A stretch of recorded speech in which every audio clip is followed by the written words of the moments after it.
Assalamualaikum warahmatullahi wabarakatuh. Baiklah, saya Muhammad Fendi Saputra, NIM 21205094 dari Prodi MPIC akan mempresentasikan tugas membuat video tentang aspek-aspek keterampilan dalam berbahasa.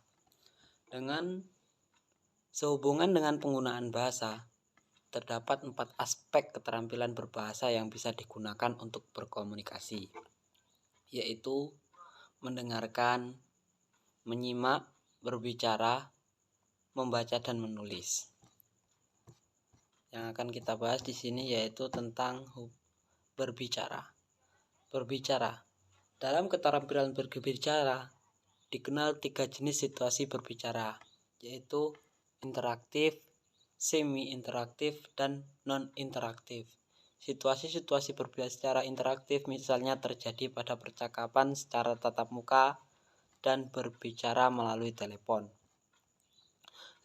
Kegiatan berbicara dalam situasi interaktif ini memungkinkan adanya pergantian peran atau aktivitas antara berbicara dan mendengarkan. Kemudian ada pula situasi berbicara yang tergolong semi-interaktif. Misalnya dalam berpidato di hadapan umum, kampanye, khutbah, atau ceramah, dan lain-lainnya. Beberapa itu tadi termasuk situasi-situasi dalam berbicara. Selanjutnya yaitu membaca. Keterampilan membaca tergolong keterampilan yang bersifat aktif atau respektif. Aktivitas membaca dapat dikembangkan dengan secara tersendiri, terpisah dari keterampilan mendengarkan dan berbicara. Namun, pada masyarakat yang memiliki tradisi literasi yang telah berkembang, seringkali keterampilan membaca dikembangkan secara terintegrasi dengan keterampilan menyimak dan berbicara. Keterampilan membaca terbagi ke dalam 2 klasifikasi, yakni 1 membaca permulaan dan yang kedua membaca lanjutan. Kemampuan membaca permulaan ditandai oleh kemampuan melek huruf, yakni kemampuan mengenali lambang-lambang tulis dan dapat membunyikannya dengan benar. Pada fase ini pemahaman isi bacaan belum begitu tampak karena orientasi pembaca lebih ke pengenalan lambang bunyi bahasa. Sementara pada membaca lanjut, kemampuan membaca ditandai oleh kemampuan melek wacana. Artinya pembaca bukan hanya sekadar mengenali lambang tulis, bisa membunyikannya dengan lancar, melainkan juga dapat memetik isi atau makna bacaan yang dibacanya. Dan yang ketiga itu menulis. Keterampilan menulis merupakan keterampilan yang bersifat aktif produktif. Keterampilan ini dipandang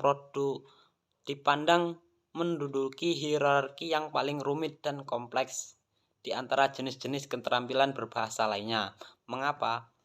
Aktivitas menulis bukanlah sekadar hanya menyalin kata-kata dan kalimat-kalimat, melainkan menuangkan dan mengembangkan pikiran-pikiran atau gagasan-gagasan ide dalam suatu struktur tulisan yang teratur, logis, sistematis sehingga mudah ditangkap oleh pembacanya. Sama seperti halnya dengan keterampilan membaca, keterampilan menulis pun dapat diklasifikasikan ke dalam 2 kategori, yakni menulis permulaan dan menulis lanjutan. Terima kasih. Hubungan antara membaca, menulis, dan mendengarkan itu seperti halnya kalau menulis dan membaca itu yang digunakan itu karya tulis. Sedangkan kalau berbicara itu yang digunakan lisan, tidak menggunakan alat atau karya tulis, sekedar menggunakan lisan itu berbicara. Terima kasih.